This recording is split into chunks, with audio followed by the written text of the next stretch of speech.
How to fix Chrome icon missing on your Windows device. Hello guys, this is Atticus and welcome back to another tutorial video.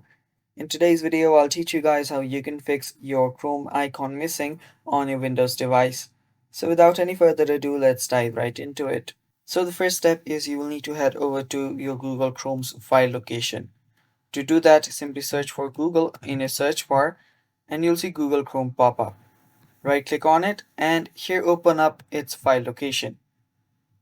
After you open the file location up, right click on the file location and head over to its final file location. Now after you're here, all you then need to do is right click on Chrome and tap on show more options. After you do that, you'll see the send to option here. After you expand on it, you'll see desktop. Simply tap on desktop and after you do that, the Google Chrome should pop up on your desktop. So there you go. And that's basically how you fix Google Chrome missing in your desktop. And yeah, that's all for today's video. Thanks for watching. Stay tuned for more and bye bye.